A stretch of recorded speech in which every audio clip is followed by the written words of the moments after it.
Hi guys, welcome to session 3 of week 8. We're focusing on persuasive speeches, which, as I explained to you at the beginning of the week, is both for your English language exam but also your non-examined assessment. You all have to deliver a presentation, a persuasive speech. So we're going to get them written whilst you can't come into school, because it's a really positive thing that you can do without necessarily having your teacher with you. Before we start our next little bit, what I'd like to do is to see how much you can remember of the things I have taught you so far by answering the 7 questions on the screen.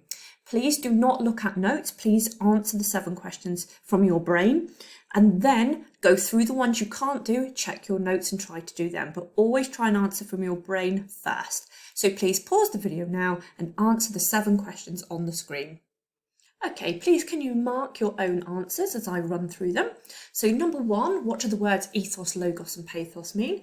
Ethos is about creating credibility and trust, creating a character for yourself as a speaker, which the audience will like. Logos is about using facts and informative details to build up a speech, and pathos is emotional appeal. So trying to appeal to the audience's sense of sadness, trust, loyalty, patriotism, whatever it may be, that emotional appeal. All 3 work together to create persuasion. Number 2, antithesis means opposites. What is meant by the illusion of Sisyphean task? It refers to Sisyphus, the king in Greek mythology, who was punished by the gods by having to push a massive boulder up a hill, but every time he got to the top, it fell to the bottom. So a Sisyphean task means a task which seems unending or impossible to complete.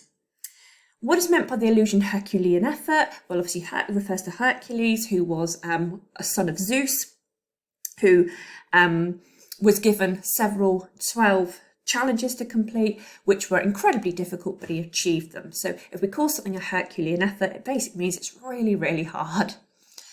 Why is the term Herculean effort more positive than Sisyphean task? Hercules was a hero. Even though his tasks, like Sisyphus's, were incredibly difficult and set by the gods to be virtually impossible, he completed them. So when we talk about Herculean effort, it suggests something which is really hard but achievable, and it also makes you sound like people who manage it are heroes. Whereas a Sisyphean task suggests something which is uncompletable. What does the word specious mean? Something is specious is superficially seems like it could be true, but is actually false. So we can use it to say someone's argument is specious if we're trying to say that they are wrong. And what is a counter-argument? It's when we anticipate what someone with the opposite point of view would think. We set out what we think they would think, but then we prove them wrong politely and respectfully. Okay? So absolutely essential knowledge of things we've looked at. Ethos, logos, pathos, absolutely key, because it's the kind of building blocks of the key principles of how persuasion works, but all of the other things are ways we can really make persuasion sound clever and effective. Okay, we're going to have a bit of fun today, well, English teacher fun, because we're going to play around with some more allusions, which are more rhetorical figures, which are fun. And again, we wouldn't want to use them all, because if we tried to use them all in a piece of speech writing, it would start sounding silly.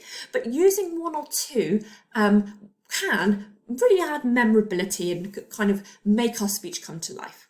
So we're going to do this in a way we've done before. I'm going to have a task and I'm going to model for you. And then you're going to have a task to practice.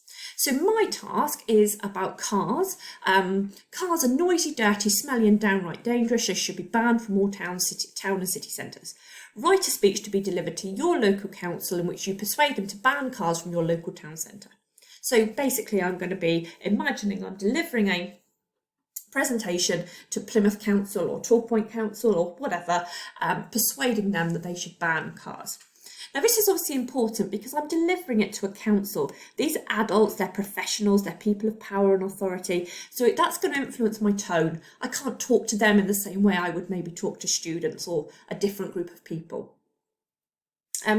Your task is very similar, because your task is also about banning something, but yours says advertisements for food and drink that is high in sugar or fat is causing health problems for a lot of people and should be banned. Write a speech to be delivered in the Houses of Parliament that aims to persuade MPs to ban advertising for unhealthy foods. Yeah, so I'm banning, trying to persuade them to ban cars from town centres. You're trying to persuade them to ban adverts from the television for unhealthy foods, fizzy drinks, that kind of thing. We've both got a similar audience of adults, so I will show you how to do something and then you will apply it. Okay, so let's get on with it then. So first of all, the first technique or rhetorical figure we're going to have a little play with is called hyperphora. Now, hyperphora basically means asking and then answering a rhetorical question. Rhetorical questions can be really tricky. I read a lot of bad rhetorical questions. Things like, did you know that? Which is a bit dull, or even worse, how would you feel if? And then some emotional statement. Neither of these work particularly well as rhetorical questions, so we do need to be careful to phrase them in a way which is effective. So I'm going to start my hyperphora with the rhetorical question: is there a way to improve the air quality for millions of people? Question mark. And obviously I've asked a question, so I must finish it with a question mark. So that's the first bit of my hyperphora, because I've asked a rhetorical question. And I haven't phrased it in one of those horrible ways, did you know that? I've used that, is there a way to, as a nice stem to get me going. So obviously the next thing I need to do is I need to answer the question. So simply I'm going to say the answer is yes. But I don't want to leave it at that because I want to expand, so I'm going to use a colon to expand that. So the answer is yes, simply by banning cars from city centres, let's change that, let's put the word R in there, our town centre. So do you see how there I've got the hyperphora? I asked the rhetorical question, is there a way to improve the air quality for millions of people? The answer is yes, colon, simply by banning cars from our town centre. Notice how I've used the adverb simply here. I don't need it, I could just have said by banning cars, but simply makes it sound like it's a really easy thing to do. So immediately you can see how I'm setting up an idea and then I'm introducing my line of argument. So can you please try that for your task? Your task is to ban adverts for high fat, high sugar foods. So you can use exactly the same stem as me. Is there a way to improve the health of millions of people? Yeah, the answer is yes, simply by. So you can use exactly the same structure as me to create your own example of hyperphora, but you must be trying to write 2 sentences that persuade to ban adverts for unhealthy foods, not to ban cars. Please pause the video and do that now. Okay, so our next rhetorical figure is called anadiplosis. I like this one. Now, all anadiplosis means is that when you start a sentence with the same word used to end the last sentence. So in that respect, it's really straightforward. The key to anadiplosis is making sure that the word you repeat has some value or meaning, not just repeating any old word for the sake of it. So we're aiming for anadiplosis to write 2 sentences. The last word of the first sentence is the first word of the next sentence. So you can see here I have written, cars choke the atmosphere with toxic fumes. I've used some personification here through the word choke to make it sound really negative and horrible. And obviously then I've ended my sentence with a fairly powerful word of fumes, which is something none of us would want to breathe in.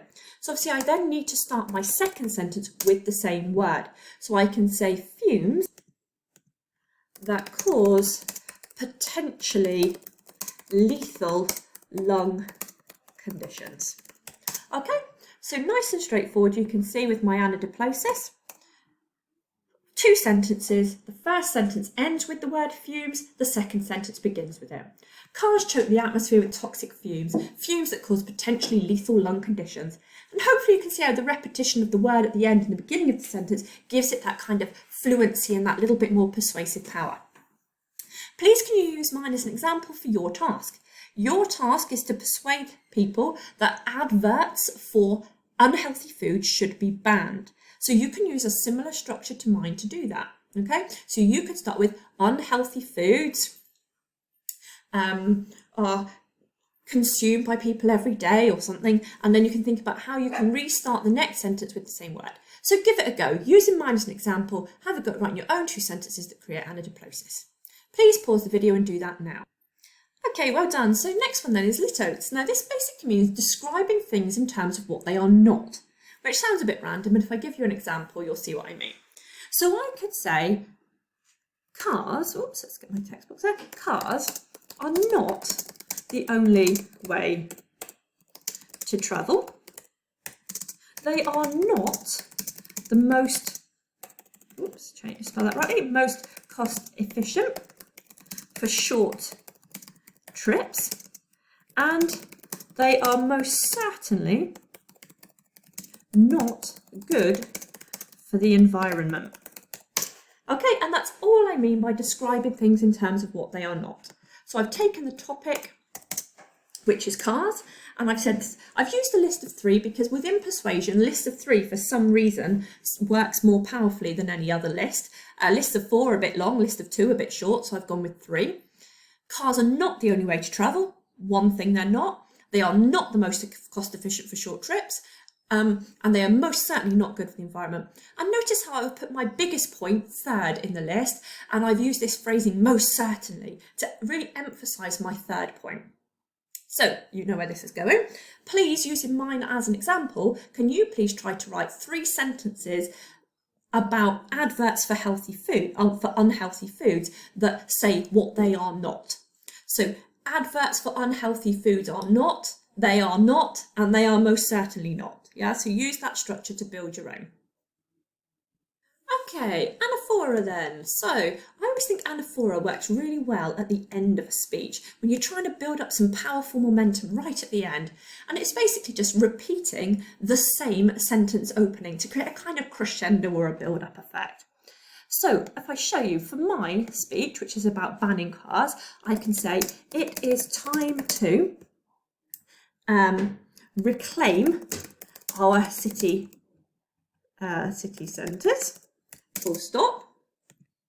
And then I can repeat exactly the same sentence opening. It is time to make them safe and healthy places to visit. Full stop. It is time to ban cars. Okay, so you can see how I've taken this sentence open, it is time to, and that's what I've repeated. So I've said it in the first sentence, it is time to.